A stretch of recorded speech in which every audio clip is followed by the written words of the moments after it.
Nesse vídeo vamos ver o sistema de memória do computador.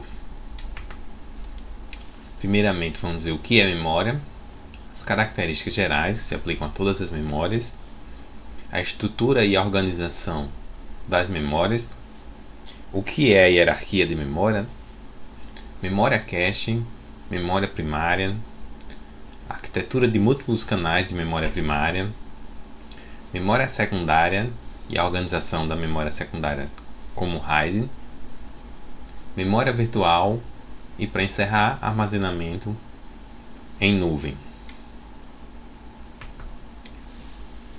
Primeiramente, o que é a memória? Memória é a capacidade de adquirir, armazenar e recuperar informações disponíveis, seja internamente, no caso do cérebro, ou externamente a dispositivos artificiais.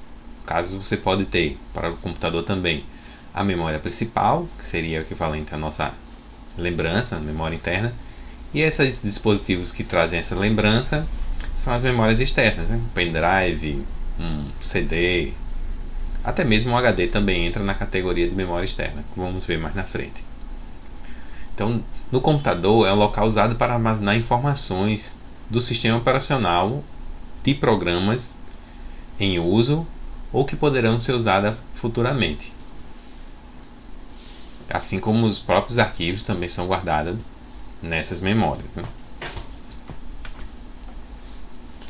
A principal categoria de memória pode simplificar assim como duas categorias de memória volátil e memória não volátil. A memória volátil é aquela que o conteúdo é perdido após você tirar a alimentação, desligar o computador. No caso, a memória RAM, memória cache e os registradores do processador, que é a menor célula de memória. E a memória não volátil é aquela que mesmo quando você tira a alimentação, mesmo quando você desliga o computador, os dados permanecem lá. Que no caso é o HD, disco rígido, pendrive, um cartão de memória, os HDs, SSDs, que a gente vai ver com mais detalhe mais à frente, o significado e o princípio de funcionamento de cada um. O CD, o DVD também são memórias não voláteis.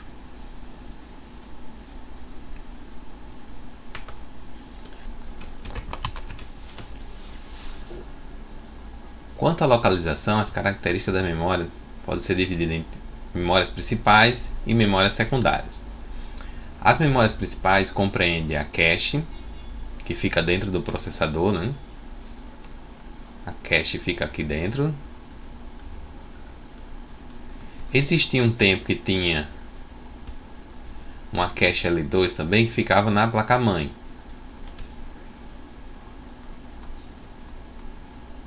Hoje em dia todas as caches se encontram dentro do processador, né? L1, L2 e L3 estão todas aqui, mas teve um tempo que tinha essa cache L2 aqui na placa-mãe. E tem a memória principal, quer dizer, a memória primária, que muitos chamam de memória RAM. Prefiro chamar ela de memória primária, também conhecida até popularmente como pente de memória. Essa aqui também fica na placa-mãe, mas ela é removível.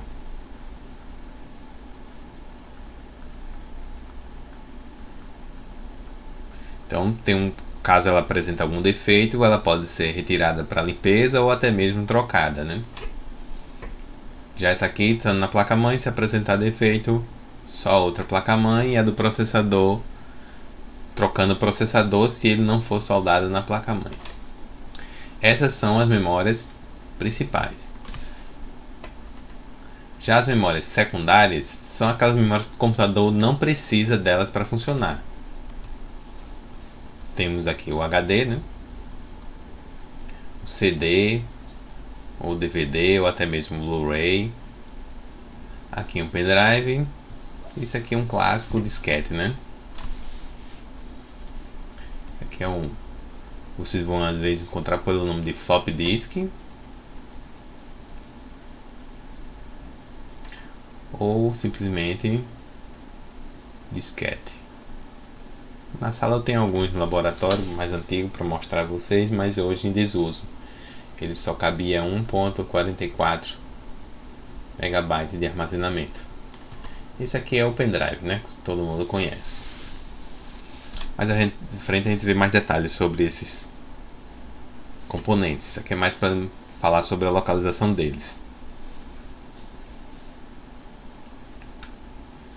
Esses aqui da esquerda fica dentro do computador e da direita ficam fora do computador. Sobre o tempo de ou metodologia de acesso, eu tenho um acesso sequencial, que é esse aqui, né? Onde os registros de informação e de endereçamento são acessados em ordem. Você acessa esse.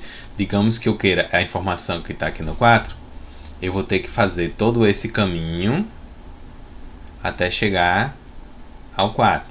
Então, sempre que eu pedir outra informação, eu tenho que seguir esse caminho. Então, esse aqui é o acesso sequencial. Já no acesso direto, eu mando um determinado endereço, um endereço X. Aí eu vou até o local e já vou direto a ele e pego, né? Só que esse aqui tem uma vantagem que eu só preciso de uma linha de acesso, embora tenha um tempo maior para encontrar, e esse aqui eu vou precisar de linhas de acesso específicas para poder chegar direto nesse local, né? Para ir direto ao ponto. Então esse aqui é o acesso direto e esse aqui é o sequencial. No acesso aleatório, quando eu procuro, ele vai a determinados pontos e usa um algoritmo para saber onde eu quero encontrar. Digamos, eu pedi a informação 4, aí ele vai até o 3, do 3 vem até o 5, quer dizer, pula para o 7, do 7 pula para o 8, para depois chegar no 4. Então não tem muito, mas o algoritmo tem que estar muito bem escrito para poder poder você encontrar esses dados. Aí usa até alguns princípios que a gente vai ver mais na frente em memória cache, que é o princípio de localização, que a tendência é que se eu estou usando esse dado no 4, eu tenho uma grande chance de usar na sequência esse dado do 5 ou voltar a usar o 3. Então não é tão aleatório assim. Existe um algoritmo que utiliza para fazer essa sequência, mas que ele não é na sequência direta. Ele pode dar saltos, pode voltar e tudo de acordo com a necessidade. E o endereço associativo, que ele seria uma melhoria do acesso direto, ele sempre faz uma associação da informação que está no local de memória com diversos outros locais. Então, quando você pede aquela informação, eu tenho um tagzinho que vai dizer: essa informação não está aqui, mas eu sei que ela está em tal bloco. Está em tal bloco. Isso também é muito utilizado em memórias cache em relação à memória principal. É a forma associativa de acessar a memória. Embora aqui eu tenha que ter sempre um espaçozinho para guardar, associar aos endereços de onde está na memória principal, mas esse espaço não é tão grande, porque é só uma informaçãozinha pequena. Então, todos esses podem ser usados de acordo com o tipo de memória, de acordo com o que qual a utilidade e qual a vantagem, né? Às vezes o melhor pode ser mais caro, não compensar, ou ser muito complexo ou ser lento. Então às vezes prefere outra forma, né, de acesso à memória. Já em relação ao desempenho, preste atenção nessa palavra aqui, que é muito comum você utilizar ela. Ela também é usada tanto para memórias quanto para redes. Em redes também é usado essa palavra. Mas aqui a gente não vai trabalhar com redes. Nesse caso aqui é sobre a memória, né? Então, esse tempo de acesso é o tempo decorrido para apresentar o endereço. Digamos, eu apresentei o endereço, a informação está em tal local. Até eu receber esse dado que eu dei o local, Esse tempo é chamado de latência. Eu apresento o endereço, vai se buscar esse dado, quando o dado chega, esse tempo decorrido aí é chamado de latência. Tanto vale para leitura como para escrita. Outra característica de desempenho também é o ciclo de memória. É o tempo entre dois processos, digamos, tem uma leitura ou uma escrita, por exemplo, eu tenho o tempo que ele acessa, mais um intervalozinho de recuperação, porque não é o tempo só, eu peguei essa informação, recebi, agora peguei outra informação, tem um tempozinho de um intervalo para poder fazer o próximo acesso. Então esse intervalozinho mais o tempo de buscar é chamado de tempo de ciclo de memória.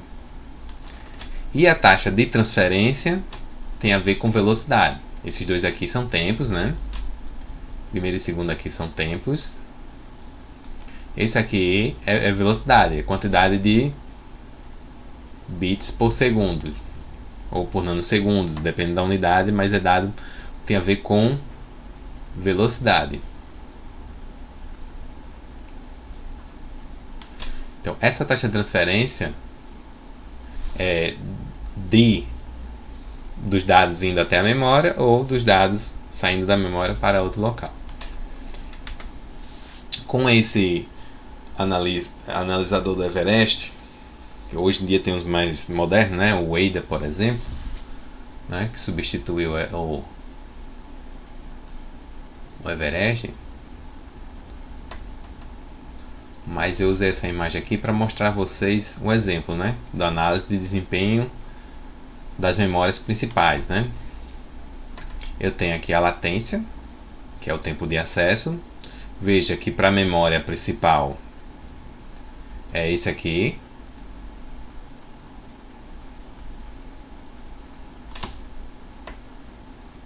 Memória primária. Esse aqui são as caches.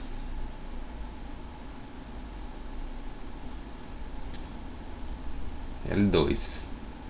Quanto mais próximo do processador, menor esse tempo. Significa que é mais rápido. E quanto mais distante, um pouquinho mais lento, né?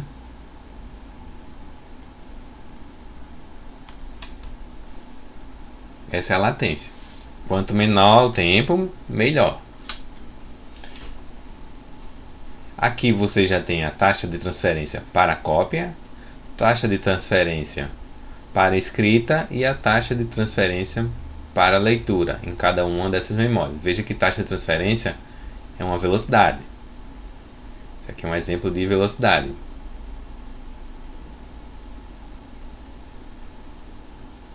Esse aqui é um exemplo de tempo, né? Tanto que é dado em nanosegundos. Nanosegundo é igual a 1 vezes 10 a menos 9 segundos. Ou 1 segundo dividido por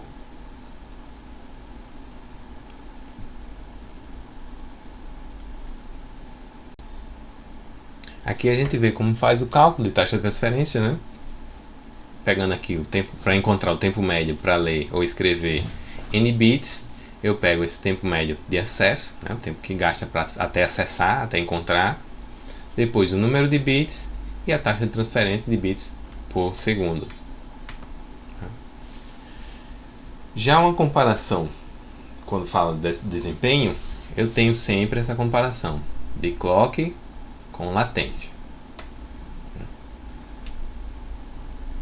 O clock está ligado à frequência, à quantidade a velocidade, né? Quantidade de megahertz que eu vou dar uma determinada velocidade para transferência de dados. Se for do sistema mais antigo, vai ser entre a memória e o chip norte. E se for os mais novos, já vai ser direto entre a memória e o processador. Mas essa frequência da memória, né, do módulo de memória, ele vai ter uma determinada frequência, vai ter essa influência em relação à sua velocidade. Aqui eu tenho alguns exemplos, né? de dados das memórias e suas velocidades.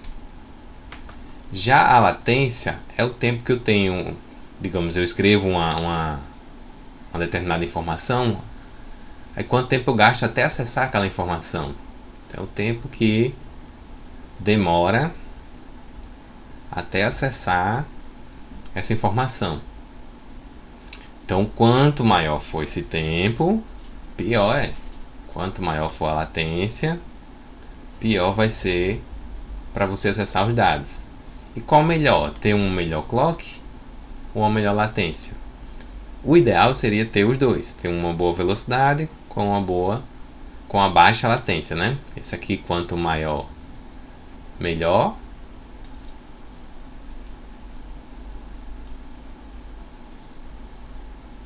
E a latência, quanto menor, melhor.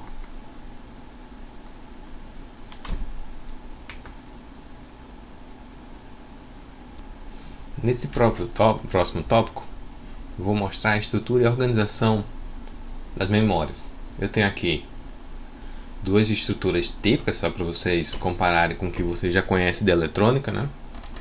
Então eu tenho uma célula de memória RAM dinâmica, essa aqui, ó, RAM dinâmica, onde eu tenho essa alimentação desse capacitor com 0 se ele estiver descarregado ou 1 se ele estiver carregado. É feito através desse transistor de efeito de campo. Não sei se vocês chegaram a ver. Isso aqui é um MOSFET.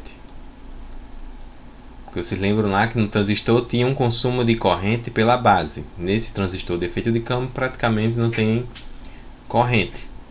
Então depois que você joga a carga aqui, ele alimenta o capacitor e mantém esse valor de 1. Ou se você deixa esse tempo sem essa carga, ele descarrega. Naturalmente também se descarrega isso aqui.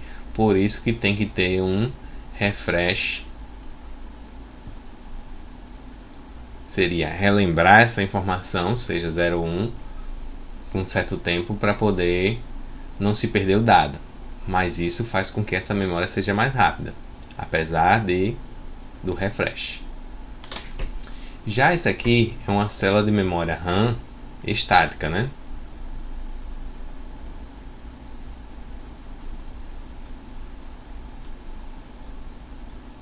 Quando você alimenta a informação, tá aqui, ó, vários MOSFETzinhos, um pouco mais complexo, ele mantém essa informação por aqui. Isso é muito semelhante ao flip-flop.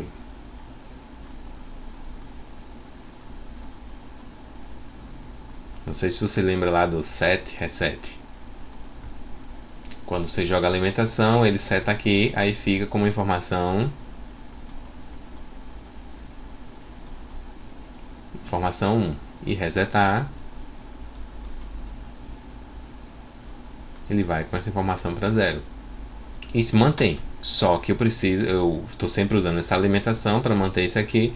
Enquanto o computador estiver ligado, ele mantém essa informação, não precisa de refresh, né? Então esse aqui é sem o refresh.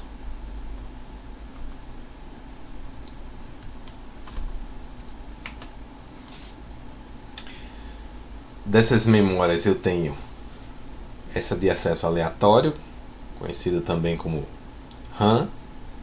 É uma memória de leitura e escrita, né? Funciona eletricamente. É uma memória também volátil, tirou a alimentação, perde os dados, né? E entre as memórias não voláteis eu tenho a memória ROM, a programável, uma apagável, a memória flash, né? Nessa categoria aqui entre os pendrives.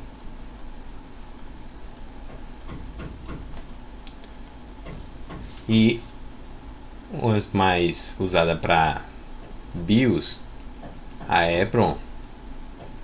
Cada uma tem sua característica. Essa aqui é apenas leitura, aqui eu tenho uma primeira escrita, mas principalmente leitura.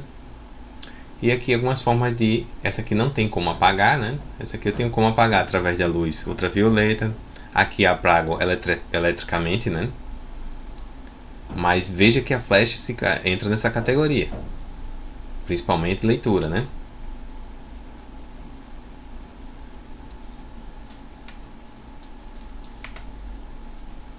Isso aqui são exemplos de circuitos integrados que funcionam como memória, né? Isso aqui é um EEPROM, uma DRAM 16 bits.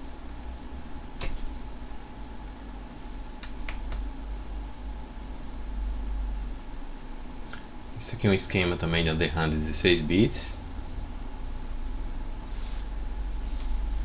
Mostrando aqui, ó, temporizações de controle, a entrada dos dados e sua saída, todo o esquema.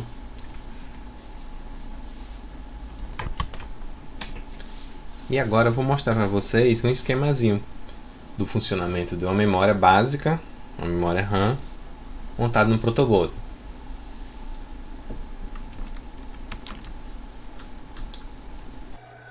Vamos ligar o sistema. Estamos com a escrita em high e aqui em high também. Habilito a saída e estamos vendo aqui um valor aleatório. E esta é uma característica da RAM estática. Você encontra um lixo intrínseco. Enquanto você não escreve nela, pode surgir um valor aleatório na mesma. Então é totalmente normal que você enxergue um número a esmo aqui de dados. Se eu mudar o endereço, ó, surgiu um outro valor aqui que é um lixo na memória. Viram? Vamos fazer um teste de escrita então. Vamos colocar aqui um valor, por exemplo, no endereço 0000, eu coloco aqui o valor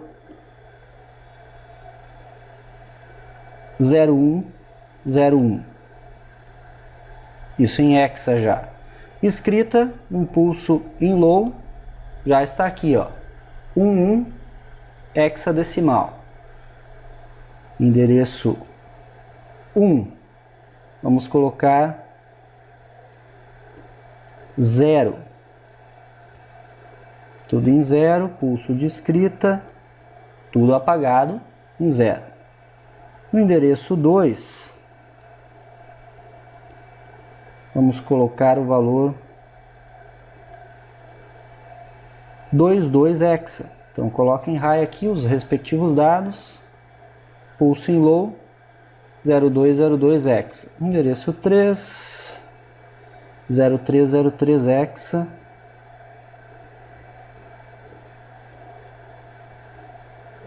Escrevo. Vamos fazer mais um só. 44 hexa. Configurei o dado aqui 44 00, aqui é 01000100.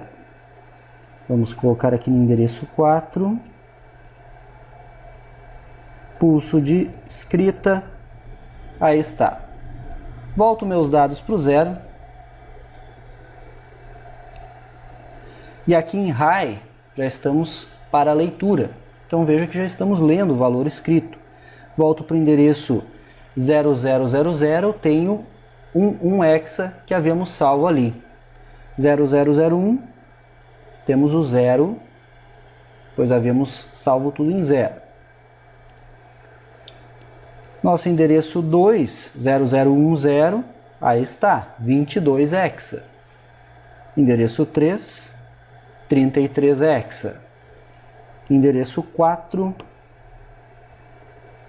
44 hexa. E aí está, salvamos alguns dados, trocando os endereços aqui. Dando continuidade aqui, vou mostrar agora a questão da hierarquia de memória. Hierarquia de memória é uma forma que nós temos de dividir a memória com base em algumas de suas características. Uma delas, por exemplo, pode ser o custo, o preço, né, por bytes, né?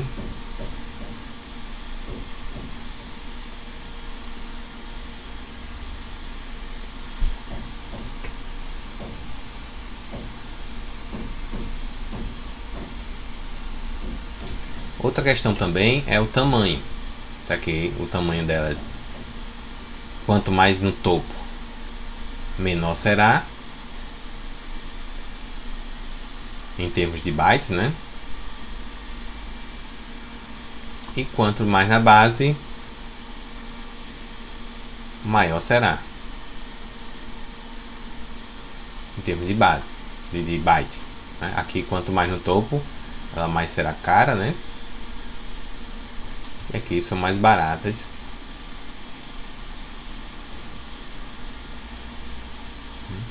Em relação ao tamanho de byte. No topo, aqui no topo da pirâmide, nós temos os registradores, são os mais rápidos, que estão trabalhando diretamente com o processador. Logo na sequência vem a cache L1, que também trabalha diretamente com o processador. Na sequência vem a cache L2, e quando tem também a cache L3, está nessa mesma categoria de preço e velocidade. Logo em seguida a memória principal, né? Aquela lá, a memória RAM, a memória. E por último vem as memórias secundárias, são as maiores e mais baratas em relação ao preço por byte, né? Aqui está o HD, se bem que a gente já bota aqui, ó, o cache do disco rígido, aqui já bota o disco magnético, esse aqui é o HD. Aqui são diversos tipos de memória, né? Aqui ele botou fita porque é uma imagem antiga, mas tem aqui a flash, os SDs, pendrive, cartão de memória, aqui CD, DVD, todos entram nessa categoria aqui da base da pirâmide. Então, as características que eu uso são sempre o custo, capacidade e tempo, e elas são conflitantes. Esse conflito vem exatamente aqui, dessas três unidades, né? Quanto mais rápido for o acesso, maior vai ser o custo por bit. Quanto maior for a capacidade, menor tem que ser esse custo por bit. E essa capacidade maior também faz com que essa memória fique lenta. Então eu tenho aqui alguns exemplos, né, dessas memórias. O registrador, geralmente menor do que 1K. A tecnologia BigMOS. Aqui a largura de acesso. Já a memória cache já tem um pouquinho maior, mas não chega a ultrapassar os 4 MB, pelo menos por padrão. Já usa uma tecnologia de SRAM, Static RAM, uma largura um pouquinho menor aqui, é de 800 a 5000 MB por segundo.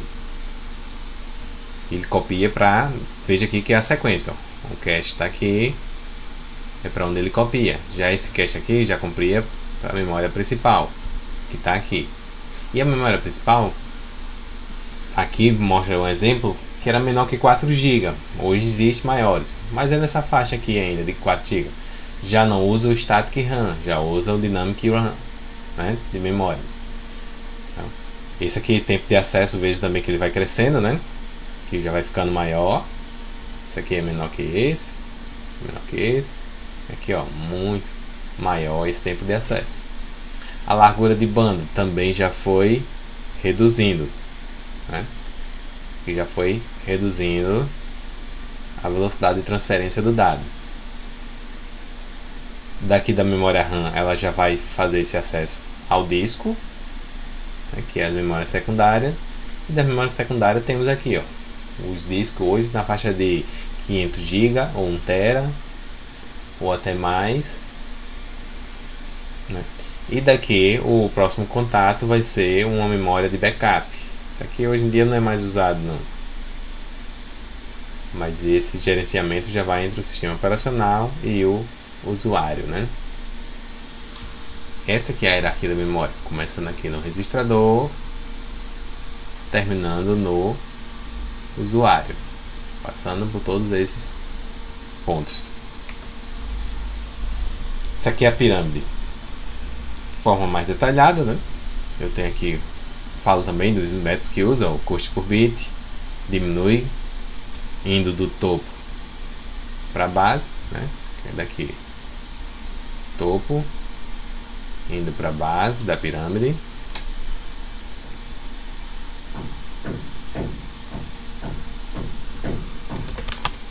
Então eu tenho aqui que esse custo por bit diminui, a capacidade de armazenamento aumenta, o tempo de acesso, né, o tempo que gasta até acessar esse dado também aumenta, e a frequência de acesso pelo processador também diminui quando eu vou chegando aqui na base. A memória cache é uma pequena memória, mas com velocidade alta, próxima à velocidade do processador. E um dos principais objetivos dela é melhorar essa relação entre o tempo de acesso aos dados e as instruções, pois ela trabalha próximo à velocidade do processador. E se ela é tão boa, assim, tão rápida, por que não usar só memória cache? O custo da memória cache, o custo por bytes de memória cache é elevado. E os programas são escritos para ser executado pelo processador em pequenos grupos de instruções e de dados. Logo, né, a gente pode estabelecer que o compromisso entre custo e desempenho tem que ser atendido. Se aumentar demais o tamanho da cache, também pode se perder também em velocidade.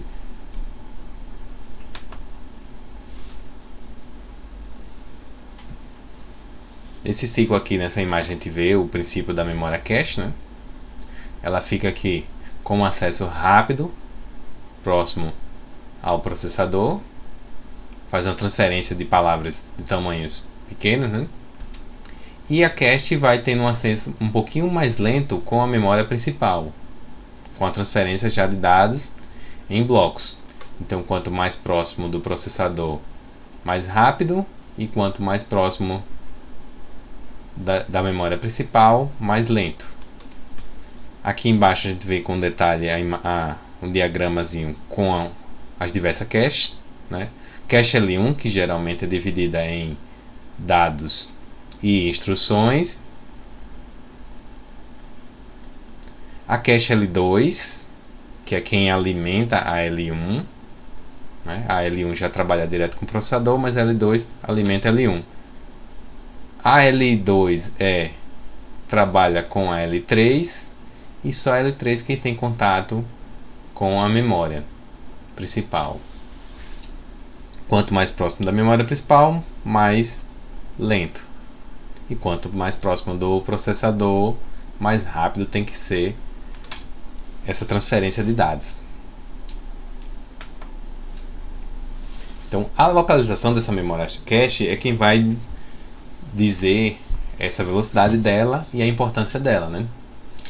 E em relação aos dados, também tem dois princípios muito importantes, que é o princípio temporal, que quando um processador vai acessar uma palavra, ele na memória, ele tem que saber se aquela memória está lá, aquele dado está lá, e tem a probabilidade daquele dado ser usado novamente. Então você tem lá várias informações, né? Vários blocos de informações, e se eu acessei um dado, eu tenho uma grande chance dele ser usado novamente durante aquele processo. Já o princípio espacial se eu tenho os blocozinhos de dados, se eu estou usando esse bloco aqui, tenho grandes chances de que os blocos próximos dele sejam usados novamente. Esse aqui, até mesmo pelo princípio temporal, né? Que ele foi usado e ser usado novamente. Ou esse aqui mais à frente. Então esse aqui, se essa informação que eu estou usando, eu tenho chance de usar a que vem antes ou a que vem dela, as próximas a elas. Esse é o princípio espacial.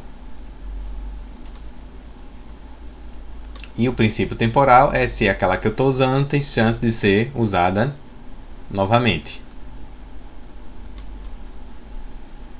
São os dois princípios utilizados na memória cache.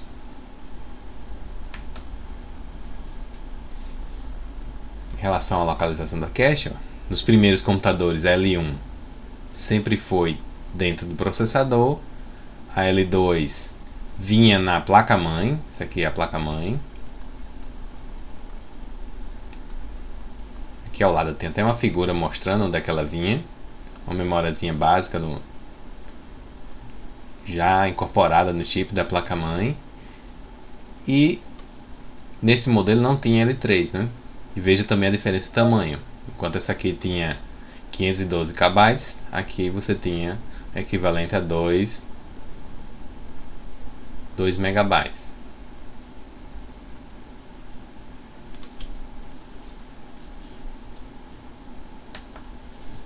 Com a evolução nos processadores mais modernos, todas essas caches são incorporadas dentro do processador. Isso aqui é uma imagem interna de todas as memórias do processador. Eu tenho aqui a L3, em todo esse espaçozinho aqui, ó. Todos esses chips aqui são L3. Essa L3 ela é compartilhada com as L2 de cada processador, né? Eu tenho aqui uma transferência que vai ter contato com essa aqui e os demais L2. E cada núcleo, no caso esse aqui é um processador de 4 núcleos, né? Fica aqui, ó, Core 1, 2, o 3 e o 4.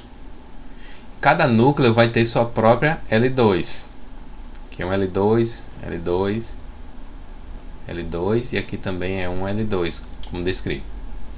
Essa L2 vai alimentar dois tipos de L1, dois tipos de cache L1, uma L1 de instruções e uma L1 de dados. Então a partir daqui, quando está bem próximo ao processamento, as informações já são separadas em dados e em instruções. Então eu tenho a cache L1 para dados e uma cache L1 para instruções, cada uma alimentada por sua própria L2, e essa L2 alimentada por uma só L3.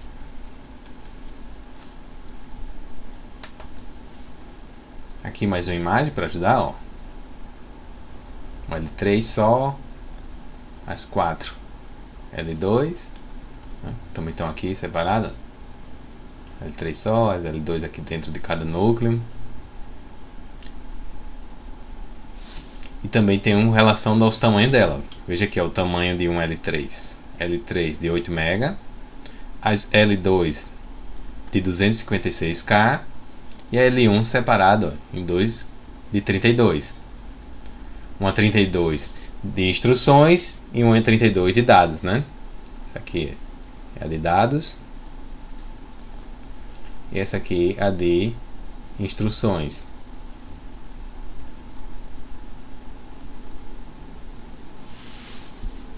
Uma de dados e uma de instruções para cada núcleo. Então,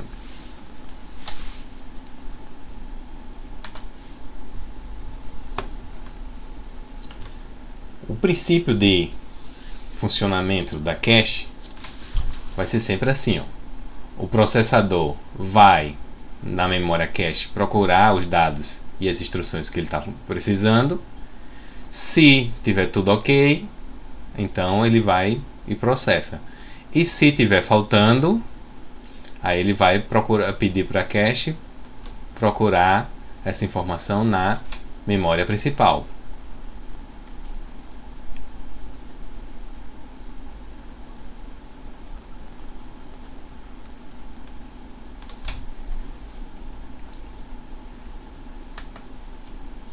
Então segue esse fluxograma aqui, né?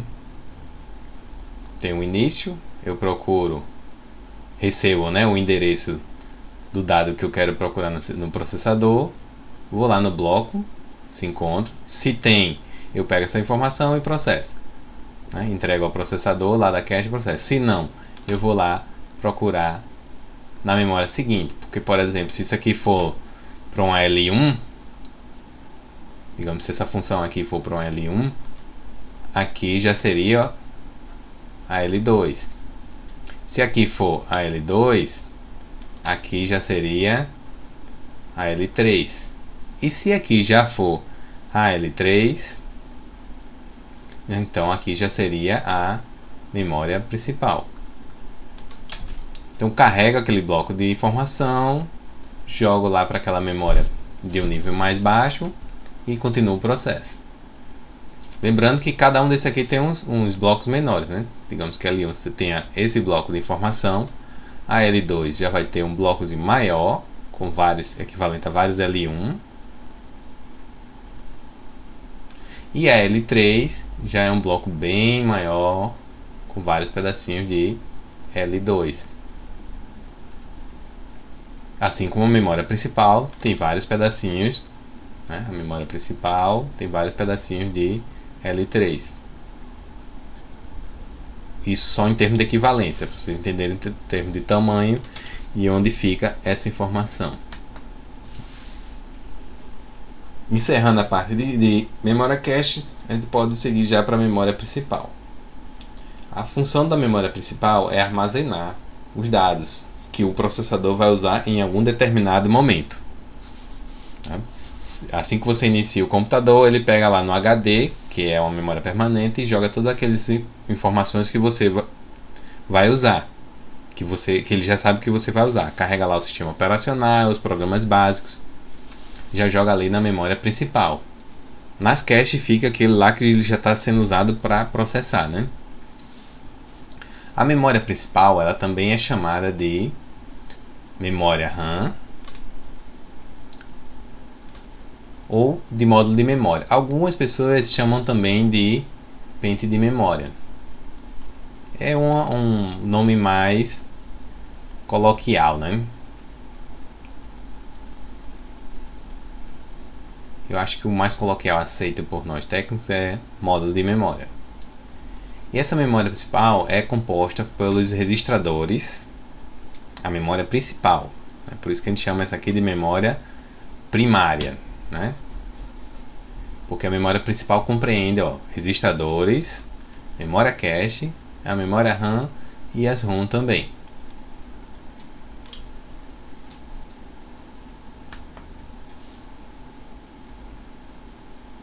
Então essa memória aqui são memórias que o processador endereça diretamente.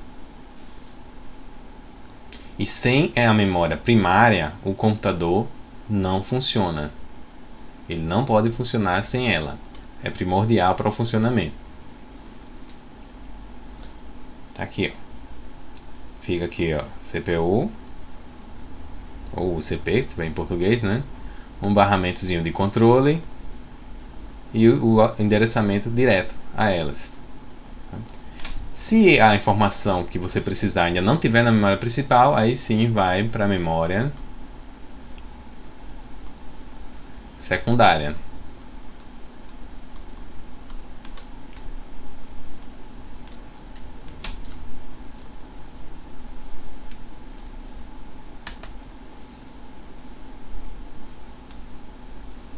Agora eu vou falar dos tipos de memórias, né? Tem uma memória RAM, que é a clássica de acesso randômico. Tenho a SRAM, que é uma estática. Tenho a DRAM, que é a Dynamic. Tenho uma RAM própria para vídeo, que é a VRAM. Tenho essa Windows RAM, algumas memórias específicas. Tenho a ROM, que é uma memória apenas leitura, muito usada para fazer as BIOS mais antigas. As mais novas ou usam EPROM, né, que é essa aqui que é apagável, tem algumas opções de regravar, ou usam flash, né, mas as mais antigas usava a ROM. As mais novas usam flash ou EPROM, embora ela mantenha o dado básico mesmo da placa-mãe em uma ROM. Até porque se você apagar a BIOS, você perde a sua placa-mãe. Então ela tem a opção de gravar as modificações, mas sempre restaurar aqui se você precisar. Isso para as mais novas, né? As placas-mães mais novas. As mais antigas não tinha a opção de apagar já por esse problema também, que se você apagar uma BIOS, você perde a sua placa-mãe. A não ser que você bote uma nova BIOS no local, né? Uma definiçãozinha básica, isso aqui acho que você já viu até no início da arquitetura, né?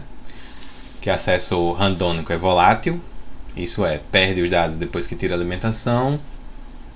E essa ROM, ela não é volátil, mas ela só tem uma gravação inicial, né? A gravação de fábrica. A DRAM, ela já tem um acesso dinâmico, né? Tem uma grande capacidade de integração, isso é, você pode botar vários chips dentro desse tipo de memória. E ela perde a informação após algum tempo, então ela precisa o refresh, né? Você tem que pegar aquela informação e repor na memória para ela não ser perdida. A estática, ela já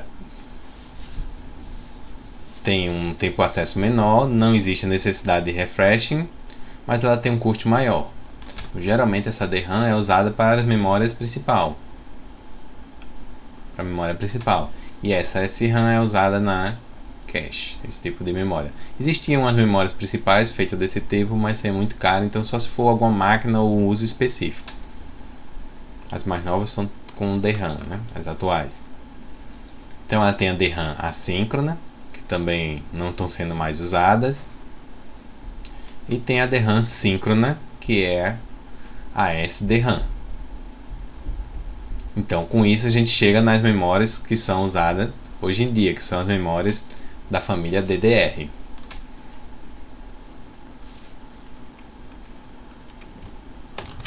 DDR quer dizer Double Data Rate. Isto é uma SDRAM, né, uma memória DRAM do tipo síncrona, que transfere 2, né, que é o double, dados por ciclo de clock. Então a cada ciclozinho vai um dado, vai outro dado, vai um dado, vai outro dado. Então é como se eu tivesse 2 dados a cada pulsozinho desse. Ela possui 184 pinos. Então tem 184 pinos aqui, tem até escrito nesse modelo, não sei se dá para enxergar aí. Que ela tem pinos de um lado e tem pinos no verso também.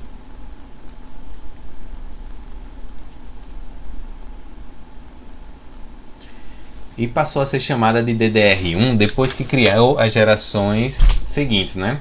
Que é a DDR2 e DDR3. Mas no início era só DDR.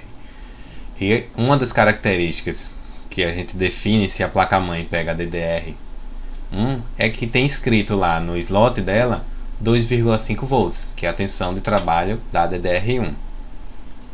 Então, ó, na DDR200, que são os modelos dela, né? Essa aqui, ó, é uma DDR333, como você vê aqui.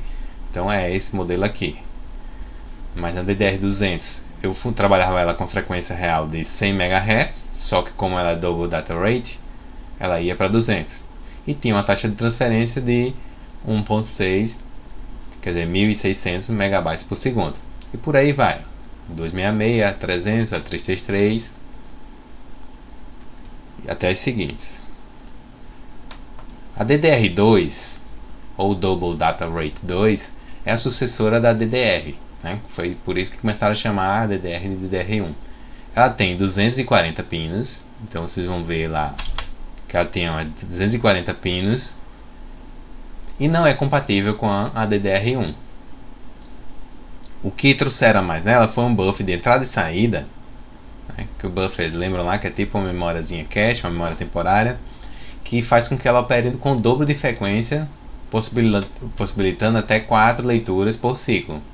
Então essa aqui, no ciclo dela, trabalha com o dobro da frequência da anterior, então ela consegue até 4 leituras por ciclo. Então você tem aqui, ó, a DDR2 400, uma frequência de 400, mas ia para operava com seu chip mesmo operando com a frequência real de 100.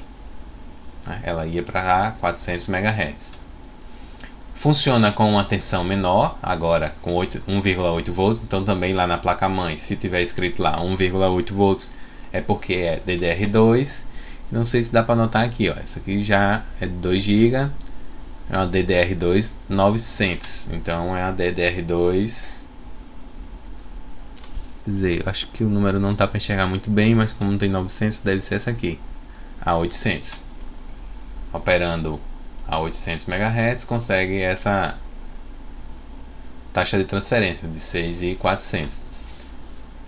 Então essa DDR2 possui uma latência maior que a DDR1, o que poderia chegar a ser um problema, mas como seu clock tem 4 vezes mais, né, você consegue 4 vezes mais que a anterior, que é a frequência, né? Então é 2 vezes mais que a anterior, ele compensa essa desvantagem em relação à DDR1. A DDR3, que é usada até hoje, né? Apesar de já ter a DDR4, mas ainda temos muitas máquinas, inclusive as do laboratório são DDR3, ela transfere 8 vezes por ciclo. Então a cada ciclo aqui eu tenho 8 vezes a transferência. Ela possui 240 pinos. Então eu tenho aqui 240 pinos, contando com os que tem de um lado e do outro, né? E ela é incompatível com a DDR2, mesmo também tendo 240 pinos na DDR2. A memória DDR3 trabalha com 1,5 volts. Tá? Lembrando que a DDR2 trabalha com 1.8, a DDR1 com 2,5. Então lá na placa-mãe também vai ter escrito lá 1.5 quando for DDR3. Isso aqui também fez com que houvesse uma redução no consumo de energia. Então aqui eu tenho um modelo de DDR3, a DDR3 1600 de 4 GB. Então aqui DDR3 1600. Esse modelo, no caso do exemplo, trabalha com 800 MHz e uma taxa de transferência de 12.800 MB por segundo. Então aqui na memória, geralmente, principalmente as originais e tal, ela tem um códigozinho do modelo e tem informações sobre a memória. Aqui eu tenho escrito 4 GB, que é o tamanho dela, né? A capacidade de armazenamento dela. Tem aqui o modelo dela, DDR3. E tem aqui a velocidade de funcionamento dela, né? 1600 MHz. Essa aqui é usada ainda nos equipamentos lá do laboratório. Temos uma mais moderna, que é a DDR4, que eu até deixei aqui em aberto, porque eu não tenho ainda essas informações. Na pesquisa que eu fiz eu não encontrei.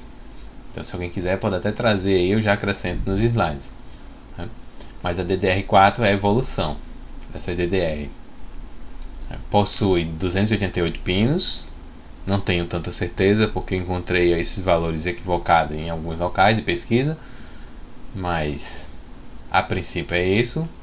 E ela funciona eletricamente com 1,2 volts. Veja que reduziu novamente esse valor de tensão, né? Que a DDR3 era 1,5. Então tá aqui, alguns comparativos que eu encontrei. A DDR3 com 1,5, a DDR4 com 1,2. A frequência de trabalho dela vai de 400 a 1066. Já a DDR4 já começa em 1066 e vai até 2133. Pode até ser que tenha mais rápido já hoje em dia.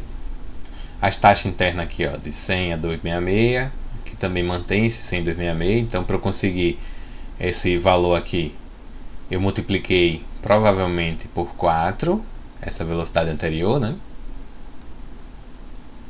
Já que as frequências internas ainda são as mesmas. E a taxa de transferência aqui, que conseguia ir até a 2.3 gigateras por segundo, essa aqui já começa nesse 2.3 e vai até 4.2. Então digamos que tem uma largura de banda de 6.4 a 17, aqui eu já começo com 12 e vou até 25.6. Então necessariamente uma DDR4 não é melhor do que a DDR3, porque se você pegar uma DDR4 da geração antiga, você vai ver que a DDR3 pode ser melhor. Mas a tendência é que melhore, no final de contas está só começando essa tecnologia aqui das DDR4. Mais alguns comparativos aqui entre as três. Eu tenho aqui a DDR3, você vê pelo espaçamento que eu tenho menos pinos que a DDR2. E a DDR2 e DDR1 você vê que é bem parecido. então tem a mesma quantidade de pinos. Mas o que é que difere? Esse chanfrozinho aqui. Esse chanfrozinho aqui, nos 3 casos, são em locais diferentes, que é para quando você for encaixar na placa-mãe, não encaixar no mesmo lugar. Claro, aqui está parecendo igual porque eu peguei 3 imagens e juntei, só para mostrar a questão da tensão. A DDR1 com 2,5 volts, não sei se dá para ver aqui, mas tem aqui 2,5 volts. Aqui eu tenho 1,8 volts, que é a DDR2, e aqui a DDR3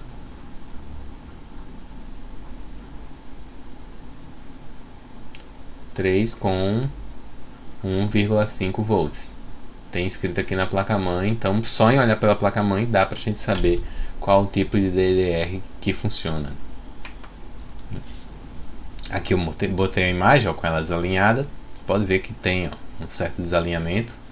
Mesmo ela estando aqui alinhada, não aparece tanto porque a imagem ficou com esse degrau, mas dá pra ver aqui que não está na mesma linha, né? O chanfro. Tenho também a comparação aqui de DDR2 e DDR3 de notebook. Também tem essa diferença, ó, do chanfro. Aqui fica mais próximo da direita, né? Essa aqui é a DDR2. E essa aqui é a 3. Para notebook, os dois modelos, né? E aqui é uma comparação da DDR3. As duas são DDR3, só que é uma comparação para a de notebook, né? Essa aqui e essa aqui é a de desktop. Isso, inclusive, é um cuidado que a gente tem que ter quando for comprar, para não pedir só uma memória DDR3 de 4 GB e tal. 4 GB DDR3 para notebook ou para desktop. É claro que tem alguns modelos de desktop que usam uma placa-mãe pequena que também usa essa daqui. Mas no geral, o desktop usa uma memória do tamanho maior, até porque elas são mais baratas. Se você pegar a mesma daqui, digamos, essa é 4 GB, eu imagino que essa aqui também seja 4 GB. Então nesse caso aqui, essa aqui seria mais cara, né? A de notebook seria mais cara. E algumas informações que eu já vim mostrando a vocês, né? Que tem nesse selinho da memória. Para concluir a parte de memória principal, eu quero mostrar a vocês um pouco sobre a arquitetura de múltiplos canais. O processador, a gente sabe que ele trabalha na velocidade muito mais alta, próximo da memória cache, lá da L1, mas na memória principal ela é mais lenta que o processador. Então, na arquitetura clássica, né, que tem uma certa modificação na mais moderna, esse envio de dados entre o processador e a memória é efetuado através de um chipset, especificamente o chip norte, né? E ele concentra os dados para poder depois mandar para o processador, ou concentra do processador para depois mandar para a memória. Então tem um certo gargalo aí, né, entre o processador, o chip norte e a memória.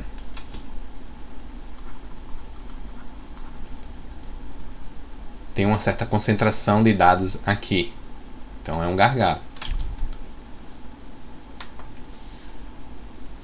Vamos ver aqui, ó, a imagem, né, do processador, ó, CPU aqui, o chip norte,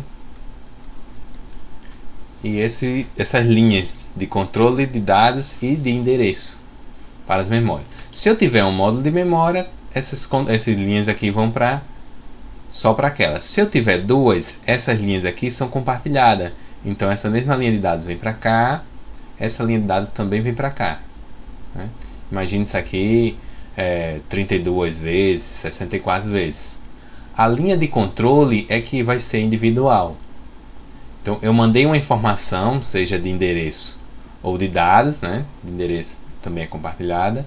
Aí eu vou dizer, ó, essa informação que está indo agora vai para a memória A. Aí desocupa as linhas, aí bota uma nova informação daquelas linhas e digo, não, essa informação agora vai para a B. Veja que eu não consigo usar as duas ao mesmo tempo. Tem que usar um pouquinho de uma, um pouquinho da outra. É assim que funciona. Mesmo jeito aqui nessa arquitetura, que aqui já melhorou porque eu não tenho mais esse gargalo, né? Isso aqui era um gargalo. Sempre fala de gargalo, lembra lá de uma garrafa, né? E sem esse gargalo aqui, eu já consigo uma velocidade maior. mas continua tendo aquele dados compartilhado, né? Para memória A, memória B. Aumentou, claro, a velocidade, né? Aumentou aqui o ciclo de trabalho, mas ainda tem esse congestionamento dos dados, se vai ser para memória A ou se vai ser para memória B. Aí, para isso, para evitar esse congestionamento e aproveitar ainda mais as velocidades, foi criado a arquitetura de múltiplos canais, né? Arquitetura de múltiplos canais, que é uma tecnologia que aumenta a taxa de transferência de dados, já que eu tenho um canal próprio para dados. Eu não preciso mais ter aquele controle. Digamos que eu tivesse aqui para a memória A e aqui ia para a memória B, sem precisar ir para uma e ficar mandando. Esse aqui é um exemplo do single channel, né? Ou sem múltiplos canais, e aqui é o dual channel. Existe também triple channel e pode até existir outros que eu não conheço, mas eu já vi até o triple channel, né? Que seriam 3 canais. E quando você tem mais canais, você também multiplica a largura de banda, né? Você multiplica a quantidade de caminho de informação que pode ir. Então dá para o processador acessar uma memória, escrever numa enquanto lê outra, escrever numa enquanto copia o dado de outra. Isso melhorando a velocidade, né? Embora isso aí não chegue a dobrar não, dá a impressão de que dobra, mas também tem o limite do processador, né? Então, traz lá, não é tão surpreendente, até fala aqui, ó, não é muito surpreendente essa velocidade, pois seria necessário mudar outros componentes, mas assim, consegue sim um uso maior dessas memórias, né? Um uso mais aproveitoso delas. Então aqui, quando os processadores e a placa-mãe também tem que suportar o Dual Channel, né? Tem que ser uma coisa, não é só de um, então depende também do hardware. Então numa transferência sem Dual Channel eu consigo 1600 MB por segundo, já nesse modelo aqui eu conseguiria até que aqui seria no caso ideal 3200, e por aí vai para os modelos mais novos, né? Ele mostra aqui até a DDR, alguns modelos de DDR1 e aqui alguns modelos de DDR2, né? Esse aqui é DDR e esse aqui já mostra DDR2. Isso se manteve para as DDR3. Aliás, falei 3 aqui, escrevi 3. Manteve para DDR3. Mostra aqui, ó, o controlador de memória, seja no chip norte ou se já for direto no processador, né? Para a arquitetura mais moderna. Eu tenho, ó, os canais de dados que vai só para B e aqui os canais de dados que vai só para A. Eu não preciso pegar esses dados e compartilhar entre A e B. E aqui tem um modelo, as características desse tipo de placa-mãe. Então, se eu for usar o Dual Channel, eu tenho que usar ou só esse aqui, ou esse e esse, ou os 4, C e D. Se eu usar só 3, se eu usar A, B e C, ele não consegue usar o Dual Channel. Se eu usar A e C, ele também não usa o Dual Channel. Então já vem dessas cores que é para a gente ocupar. Primeiro esse aqui, né? Aí seria Single Channel. Segundo, esse aqui já seria o Dual Channel, né? Se eu usar esses dois. E o terceiro modo, eu já teria que usar os 4. E outra característica é que essa memória daqui, ela tem que ser do mesmo tamanho da daqui. Essa memória aqui tem que ser igual em relação ao tamanho daqui. De preferência, tamanho, modelo, marca, tem que ser a memória. Tanto que já vende até os pares. Então você até pode usar aqui 2, 2 e aqui 4, 4, 4, 4, 2, 2. Mas que o ideal é que sejam todas elas semelhantes. Senão começa a dar algum problema e você perde a funcionalidade do Dual Channel, né? E para encerrar essa parte de memória, trago essa célebre frase de Bill Gates que disse que 640 KB de memória é tudo que o usuário de qualquer computador vai precisar um dia. Vejam que hoje você tem um computador que não roda bem se tiver só 2 GB de memória. E passamos agora para as memórias secundárias. As principais características das memórias secundárias vêm em relação ao preço, em relação ao armazenamento, né? Em relação ao número de megabytes. Com isso, ela tem a vantagem de trazer grande quantidade de informações, né? Você armazenar gigas ou tera, né? Giga ou tera, lembrando que é no singular. E tem uma desvantagem de ser mais lenta. Mas o que não é tão importante, já que você usa ela com menor frequência, né? O processador usa ela só para acessar alguma informação guardada no início, para carregar o sistema operacional. E exemplos de memória secundária: o HD, né? Disco rígido, o CD-ROM, DVD-ROM, o Blu-ray, as memórias flash, né? Pendrive, microSD, inclusive o SSD também é uma memória flash, o SSD mais moderno, né? Que é o PCI Express M2. E depois de falar tudo isso aqui, a gente vai falar também para um pouquinho, só para apresentar a vocês, sobre o RAID, né?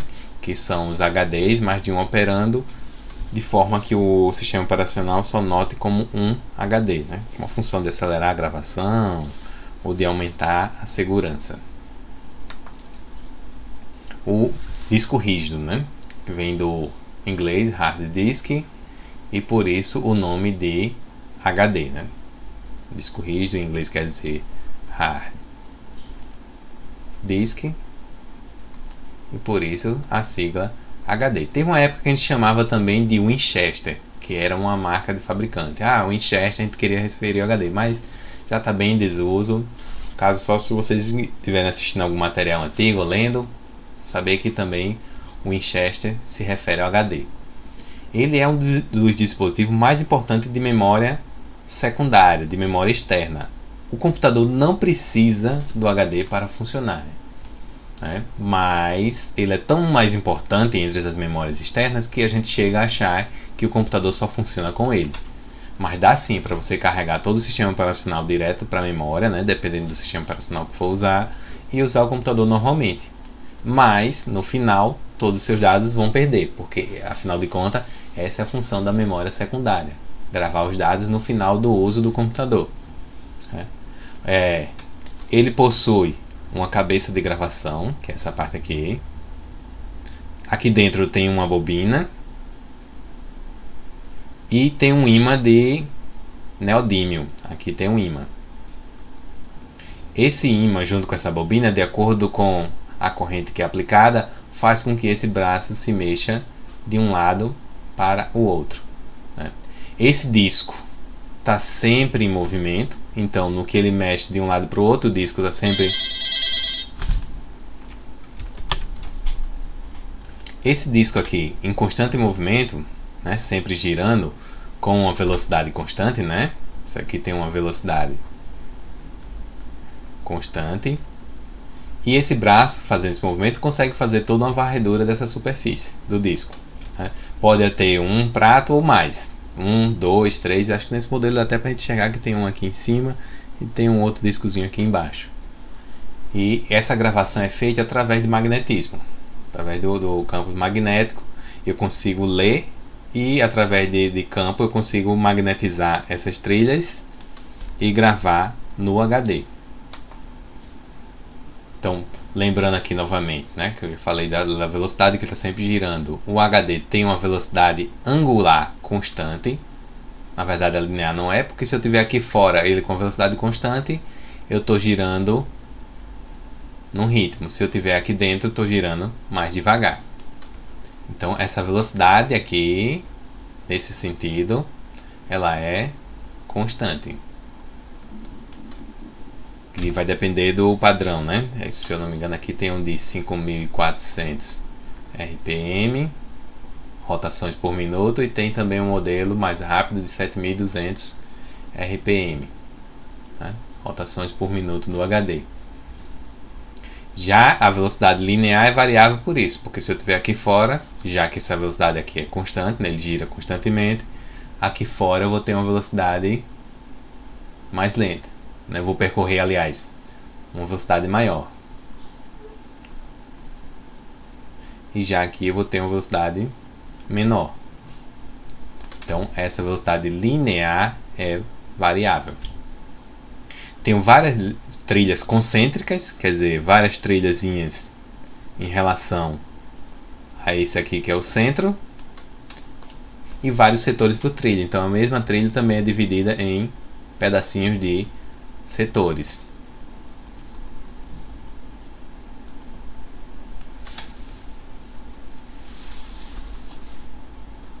A cabeça aqui fica nesse ponto, né? A cabeça de leitura, e vai lendo aquele determinado local,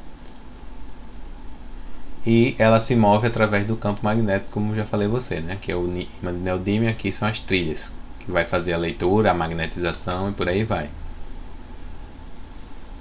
Ele pode ser fixo, né? Dentro do gabinete, ou pode ser removível, né? A gente chama de HD portátil.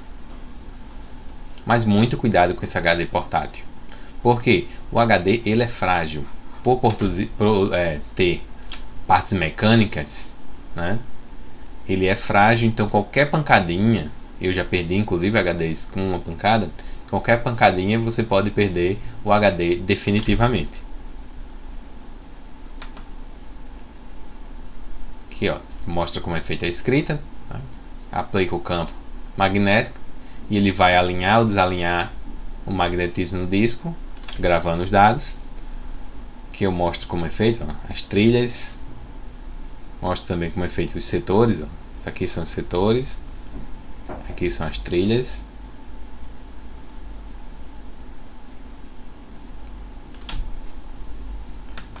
Como é feita a leitura, eu já pego esse campo e vejo como está girando, tem todo o campo magnético em movimento com uma bobina, gera uma corrente elétrica. Então faço essa corrente, dependendo do sentido eu também sei se é 0 ou 1 que está gravado.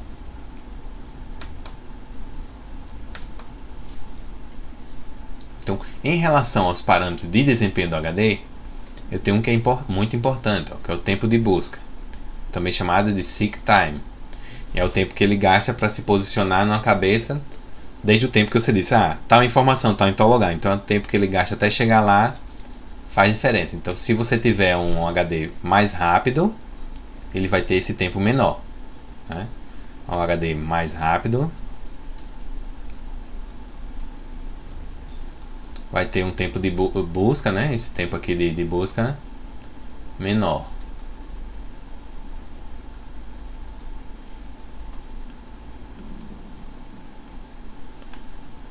Tem também a questão do atraso rotacional, né? Que é o tempo gasto desde o início até se posicionar no local que você quer a informação.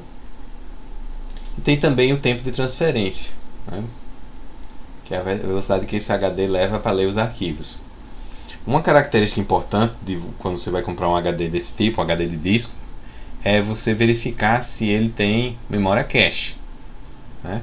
Também chamada de buffer de disco, que é uma memóriazinha do tipo eletrônica, não magnética, onde os dados ficam armazenados temporariamente. Com isso, até chegar no ponto onde precisa ser gravado ou lido. Com isso, você aumenta a velocidade de transferência dos dados nesses HDs. Os HDs que possuem memória cache, eles são mais rápidos na leitura e na escrita. Dando continuidade aqui das memórias secundárias, vamos falar agora das memórias flash. São memórias não voláteis. Então, isso quer dizer que se eu tirar a alimentação, a memória, os dados continuam lá. E são feitos de componentes de estado sólido, no caso, silício. São usados geralmente para transportar os dados de uma máquina para outra, mas atualmente até os HDs SSD, que a gente vai falar dele mais na frente, utilizam esse tipo de armazenamento, a memória flash, né? Que são os exemplos mais clássicos, né? O pendrive, o SD ou o micro SD. Aqui também um exemplo do micro SD de alta velocidade, né? Então esse aqui ultra possui uma velocidade de transferência maior. E aqui um pendrive com dois tipos de portas. Isso aqui ele já usa a USB 3.0 e desse outro lado aqui usa aquela USB OTG, que é a de encaixar no celular. Já tem modelos mais novos que usa a USB-C, que é o OTG. Essa aqui ainda é do modelo mais antigo. Então, continuando aqui com as memórias flash, aí eu volto para o HD, só que agora é um HD de estado sólido, né? O SSD do inglês Solid State Disk significa disco de estado sólido. Então ele não usa aqueles discos mecânicos com a gravação magnética. Agora ele utiliza chipzinhos de silício, né? Esse chip de silício possibilita uma escrita e uma leitura mais rápida, podendo chegar a 10 vezes mais rápido. Então isso é notável principalmente quando você instala o sistema operacional. Você instala o seu sistema operacional no SSD, você nota que o computador chega a carregar a quase 10 vezes mais rápido. Ele também tem a vantagem de, por não possuir parte mecânica, ser mais resistente a impacto.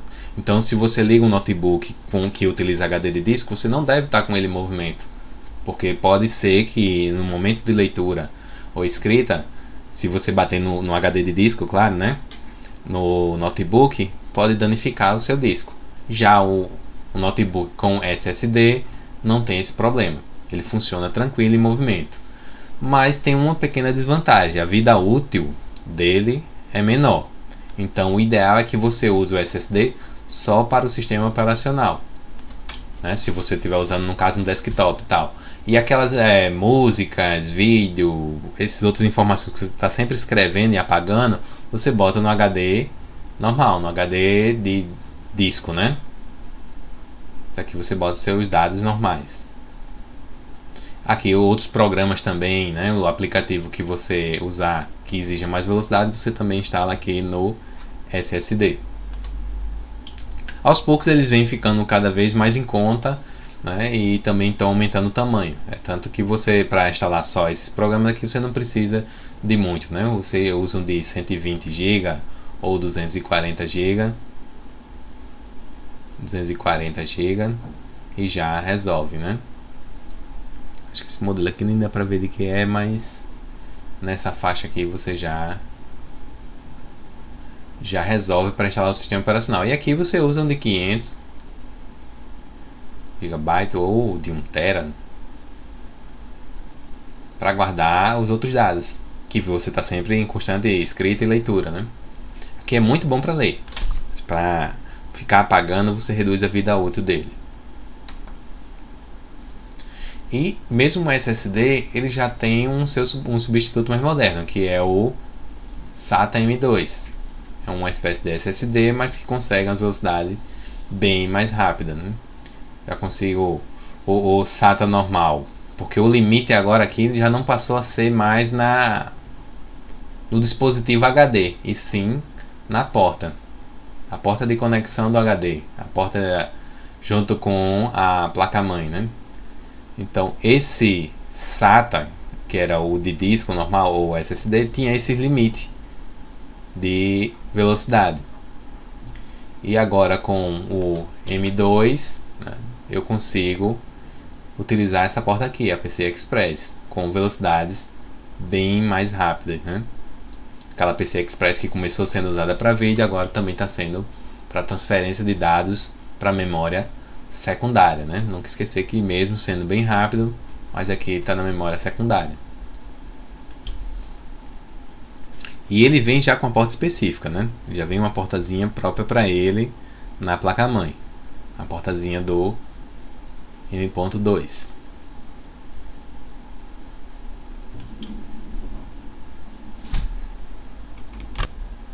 Aqui eu tenho mais uma imagem de comparativo. A imagem do comparativo entre as portas, né? A SATA, PCI Express de 8 GB e a de 16, que usa o dobro de linhas. E aqui também é uma opção de quem não tem essa porta na placa-mãe, pode comprar uma placa PCI Express 1, né? e instalar o seu SSD M2 na placa-mãe através dessa placazinha de expansão. Essa aqui é uma placa de expansão.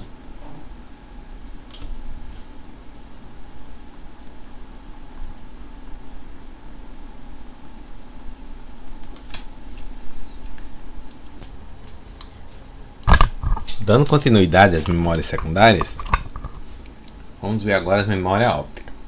As memórias ópticas, elas têm uma característica interessante em relação ao HD.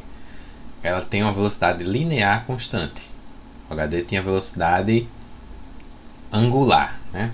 O HD, essa velocidade constante é a angular. Isto é, ele completa 360 graus no mesmo tempo. Já que a velocidade é linear constante. Logo, a velocidade angular é variável. Então você começa a leitura da parte interna numa velocidade, quando você está chegando aqui fora mais rápido. Se você faz essa leitura daqui de fora, né? Ela começa aqui. Você tem que rodar mais o CD, e quando você vai chegando no final, você completa uma volta mais devagar. Quem já teve a oportunidade de olhar, quando a leitura vai chegando aqui no final, você vê que o CD começa a ficar mais lento, as últimas músicas. Então, o disco, o CD, o DVD, ele é composto por uma trilha única, né? Se você estirasse ela toda, ela chegaria a 5,27 km. E em média, um CD tem 774,57 MB.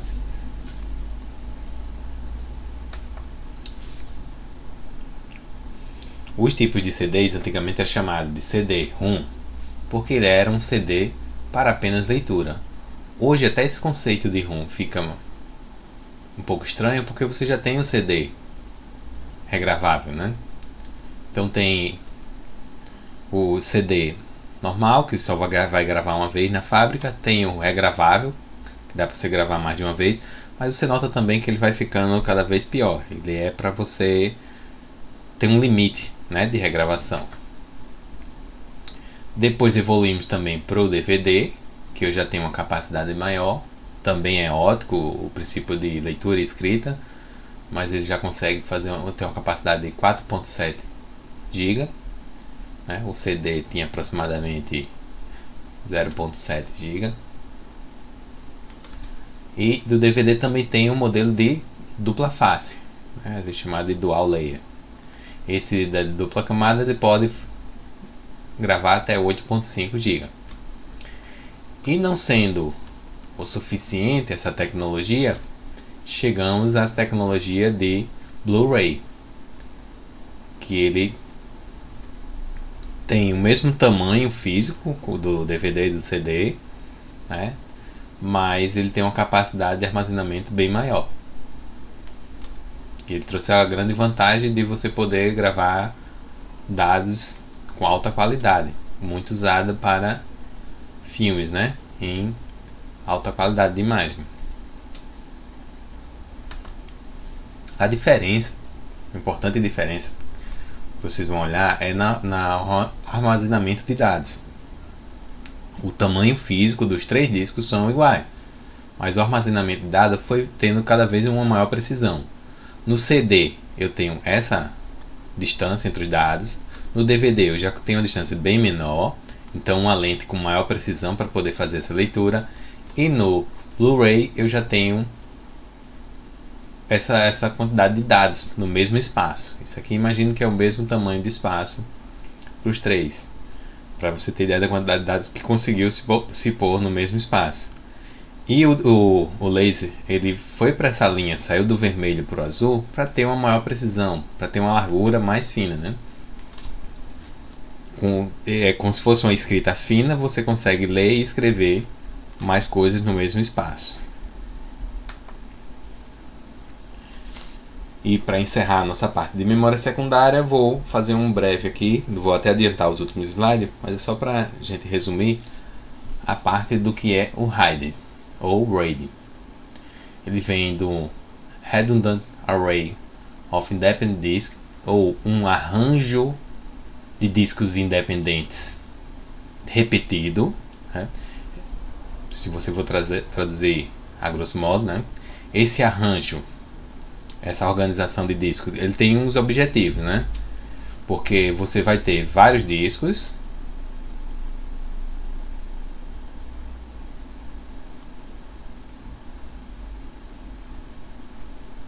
mas o sistema operacional vai detectar como se fosse um HD único.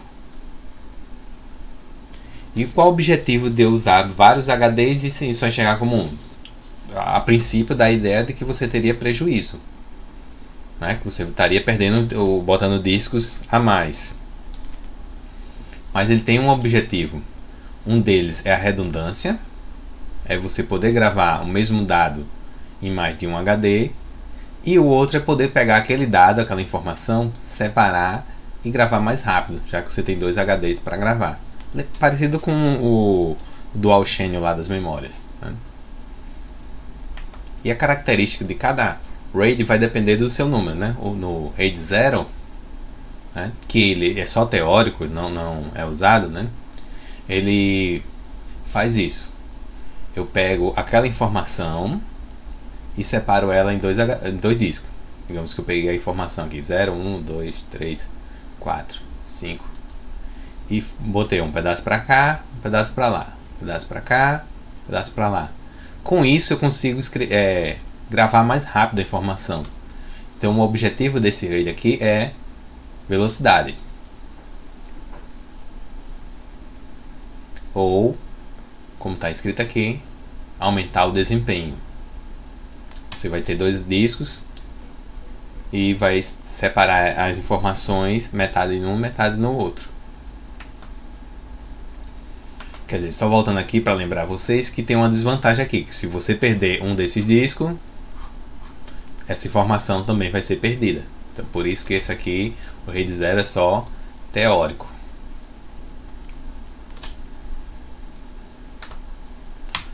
No RAID 1, você já tem uma vantagem diferente, né? Enquanto o RAID 0 você tem a velocidade, aqui você tem a redundância. E o que é essa redundância? É que tudo que você tiver nesse blocozinho de HD aqui, imagina que isso aqui é um HD 1, você vai ter aqui no HD 2. Isso, o sistema operacional enxerga tudo isso aqui como um só HD. O sistema operacional só enxerga como um só. Mas no que você tem os seus dados gravados num e no outro, se você perder um desses, você tem todos os seus dados no outro. Ou se você perder esse, tem todos os seus dados no outro HD. Então esse aqui ele traz, o outro traz velocidade, esse aqui traz segurança. Você vai gastar o dobro de HD, mas se você perder um deles, você não perde seus dados. Seria muito azar também se você perder os dois. E no sistema RAID também você recupera rápido, porque você só faz trocar aquele HD com defeito, que ele já espelha para o novo, né? O problema que ele fala de alto custo é que você vai ter HDs em dobro. Então, esse 0 e o 1 são básicos para você entender como funciona. O 0 aumenta a velocidade, porque ele grava pela metade os dados. E esse 1 aumenta a confiabilidade, porque ele tem um HD redundante. Na sequência temos o RAID 2, que esse aqui sim é real, ele já tem um acesso paralelo a esses discos. Então todos os discos vão estar na mesma posição quando se iniciar.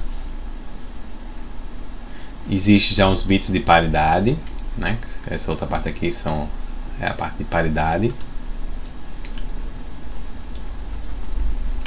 No RAID 3, que já foi algumas resoluções do RAID 2, já é semelhante, bastante semelhante ao RAID 2. Só que esse aqui já tem a vantagem de só ter apenas um disco de redundância, né? Que é esse aqui.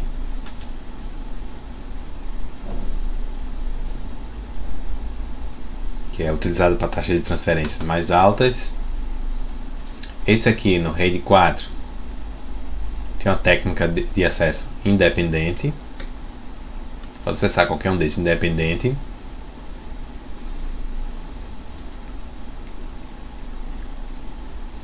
Esse aqui é para aplicações que requerem altas taxas de entrada e saída. E aqui fica os bits de paridade também, em um desses HDs.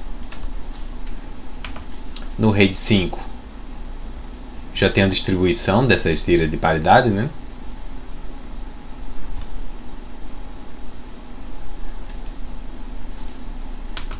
No RAID 6 eu já tenho como se fosse uma espécie de dupla paridade, né? Tem essa paridade aqui e tem uma paridade aqui a mais.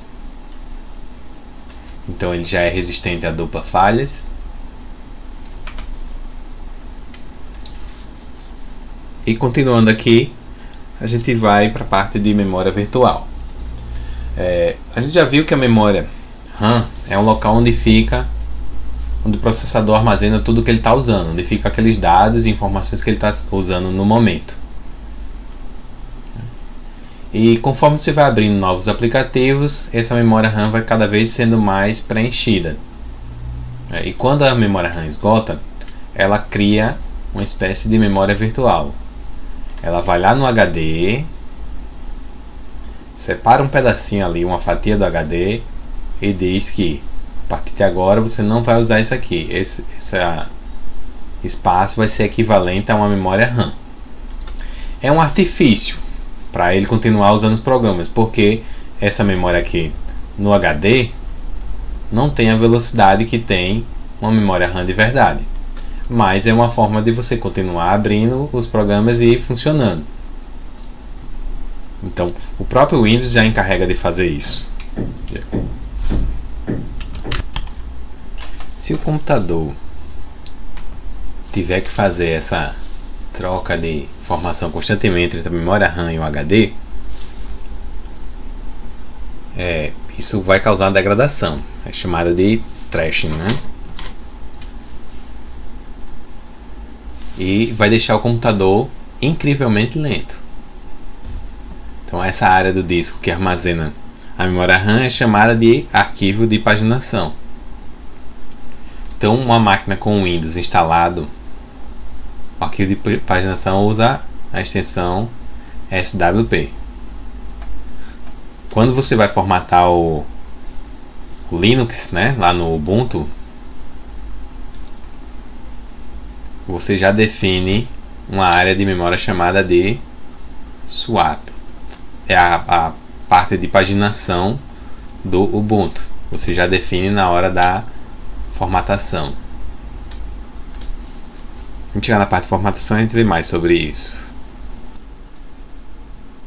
Pronto. Para ativar a memória virtual no Windows, você acessa as propriedades, né, clicando com o mouse, com o botão direito do mouse lá no seu computador.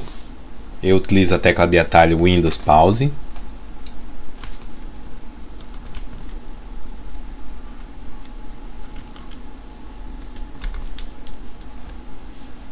Na hora que abre aqui, você vem em configuração avançada do sistema, e dentro de configuração avançada do sistema você vem aqui em avançado. Dentro de avançado você escolhe aqui o desempenho, vai novamente em avançado e aparece a opção de alterar a memória virtual.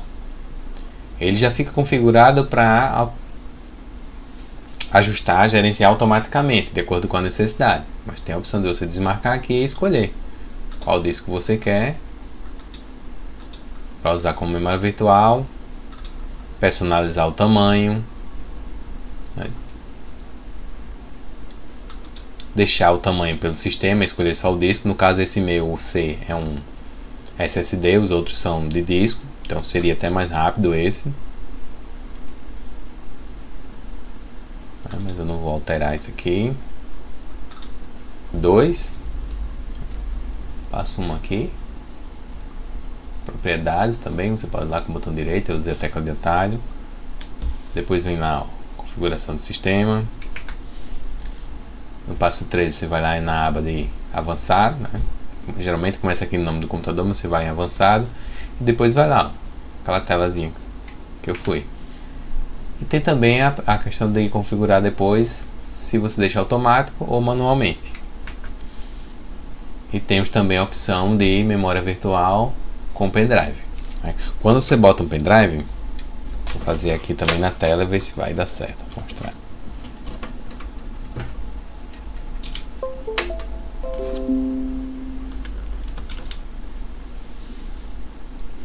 Eu vou aqui no pendrive, clico com o botão direito também, propriedades, e tem aqui ó, Read Boost. Esse Read Boost já é a opção de memória virtual.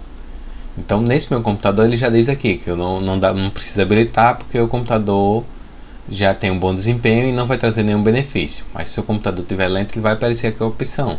Você pode deixar todo o pendrive como memória virtual ou pode deixar uma parte dele.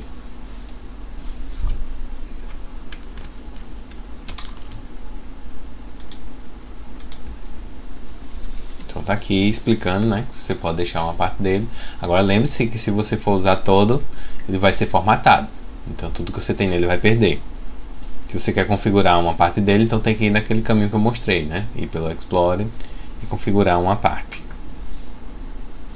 Dando continuidade aqui, a gente vai para a parte de armazenamento na nuvem. Poderia não caber tanto aqui, não está muito na parte de memória, mas o armazenamento na nuvem não deixa de ser uma memória virtual, uma memória secundária virtual. No caso, a que eu falei antes é uma memória primária virtual na secundária. E o armazenamento de dados nas nuvens é uma parte de computação nas nuvens, né? Muito conhecido até pelo nome em inglês de Cloud Computing. E ele tem essa opção de você guardar seus dados em dispositivos na internet. O principal objetivo é você ter a capacidade de acessar seus arquivos de qualquer lugar do mundo, a qualquer hora e sem necessidade de instalar programas específicos de armazenamento. Os principais, entre os mais conhecidos são Dropbox, OneDrive, Google Drive e iCloud. Tem outros até melhor do que o iCloud que também está nessa lista. Geralmente eles começam com um espaçozinho básico gratuito, né? E depois, se você tiver uma opção paga, você tem mais espaço. Eles deixam você experimentar e gostar da vantagem que é o armazenamento nas nuvens, para depois sentir a necessidade de comprar. E a desvantagem é que para você poder utilizar tem que ter uma conexão na internet. Então se estiver offline não vai funcionar. Tem também a questão da velocidade, dependendo da sua conexão e do tamanho do seu arquivo, isso vai influenciar a velocidade da conexão.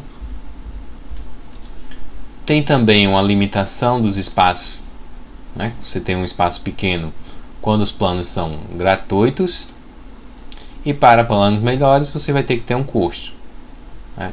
Esse aqui até estava no site de pesquisa, que é outro problema, que é a questão da segurança. Ele diz que os dados são criptografados e tal. O próprio Dropbox, que é o que eu uso mais, mostra sempre o plano de segurança, eu uso a versão gratuita mesmo. Mas eles até mostram aqui uma discussão lá nas operações especiais americanas, que eles botaram aqui, né? Que aqui é onde está a falha de segurança. Nesse momento em que você usa diversas coisas do Gmail e aqui a parte do usuário. Então esse SSL aqui, talvez vocês vejam mais sobre isso em redes, é onde está a falha de segurança. Mas isso aqui é a título de curiosidade, quem tiver mais interesse pode pesquisar mais sobre isso, tem muito mais informação. Isso é só para mostrar a vocês como é que funciona o básico desse armazenamento e que existe, né? Quem quiser mais informações, são essas bibliografias e em outras bibliografias vocês podem encontrar na internet sobre esse assunto.